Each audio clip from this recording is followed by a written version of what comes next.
गेल्या अनेक वर्षापासून आमदार संतोषदादा बांगर यांच्या मार्गदर्शनाखाली जी कावड यात्रा निघते, त्या कावड यात्रेमध्ये सहभागी होण्यासाठी लाखो शिवसैनिक कळमनुरी शहरामध्ये जातात. त्यांचं मी स्वागत करतो. ही कावड यात्रा ही यात्रा नसून आमदार संतोषदादा बांगर यांचा श्वास आहे. आमदार साहेबांची भोलेनाथा प्रति असलेली श्रद्धा आहे. आमदार साहेबांच्या मार्गदर्शनाखाली सर्व शिवसैनिक आणि शिवभक्तांनी एकदम मस्तीत पण तेवढ्या शिस्तीत ही कावड यात्रा यशस्वी करून दाखवायची आहे. या कावड यात्रेसाठी येणाऱ्या सर्व भाविक भक्तांसाठी खिचडीचं आयोजन करण्यात आलेलं आहे. साबुदाणा खिचडीचं आयोजन करण्यात आलेलं आहे. जागोजागी पाण्याचे स्टॉल ठेवण्यात आलेले आहेत. कोणत्याही शिवभक्तांची गैरसोय होऊ नये याची आम्ही सर्व शिवसैनिक आणि आमदार संतोषदादा बांगर यांचे कार्यकर्ते काळजी घेणार आहोत. आमदार संतोषदादा बांगर यांच्या सर्व कार्यकर्त्यांनी कळमनुरी शहरामध्ये जागोजागी मोठमोठाले होर्डिंग्स लावलेले आहेत. पूर्ण शहरामध्ये भगवे झेंडे लावून एकदम भगवमय वातावरण या कळमनुरी शहरामध्ये झालेलं आहे. आणि कळमनुरीकरांसाठी ही फक्त कावड यात्रा नसून एक सण आहे आणि त्या सणामध्ये पूर्ण कळमनुरी शहरातील नागरिक हे सहभागी होत असतात. ही कावड यात्रा ही चिंचाळेश्वर महादेव मंदिरापासून ते ओम कयादू अमृतधारा महादेव मंदिर हिंगोली इथपर्यंत जाणार आहे. उद्या सकाळी ठीक 11 वाजता कळमनुरी शहरातून ही कावड यात्रा निघणार आहे. सर्व शिवभक्त हे आमदार संतोषदादा बांगर यांच्यासाठी महादेवाकडे साकडं घालणार आहेत की आपले लाडके आमदार हे मंत्री झाले पाहिजेत.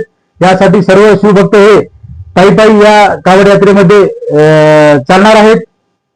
आणि मी सर्व कळमनुरीकरांना, सर्व तालुक्यातल्या शिवभक्तांना मी आवाहन करतो की लाखोच्या संख्येने या कावड यात्रेमध्ये सहभागी व्हावे.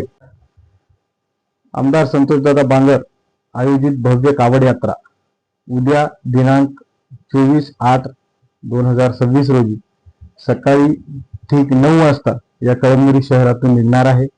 या भव्य कावड यात्रेसाठी शिवसेनेचे युवा नेते माननीय खासदार श्रीकांतजी शिंदे साहेब, उद्योग मंत्री माननीय श्री उदयजी सामंत साहेब, आरोग्य मंत्री प्रकाशजी आबिटकर साहेब यांच्यासह अनेक नेते मंडळी या कावड यात्रेमध्ये सहभागी होणार आहे. आपण बघू शकता कळमनुरी शहरामध्ये अतिशय चांगल्या प्रकारचे होर्डिंग्स, भगवे झेंडे असं एकदम भगवमय आणि भक्तिमय वातावरण या ठिकाणी झालेलं आहे. आता आम्हाला आतुरता आहे ती फक्त उद्याच्या दिवसाची.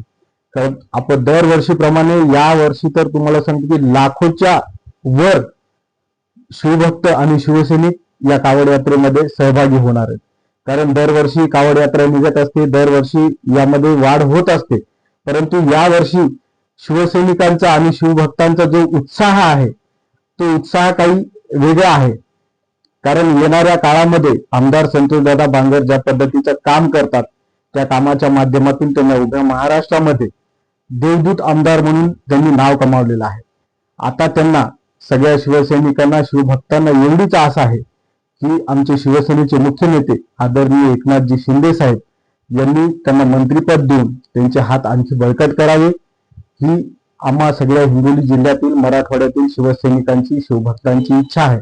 आणि त्यासाठी या कावड यात्रेमध्ये हिंगोली जिल्ह्यातील हजारो शिवसैनिक, शिवभक्त हे विना अनवाणी पायाने ही पदयात्रा करून शंभू महादेवाकडे एवढंच मागणार आहेत की पुढच्या कावड यात्रेच्या अगोदर आमचे दादा ह्या महाराष्ट्र राज्याचे मंत्री महोदय म्हणून पदावर स्थापन होईल.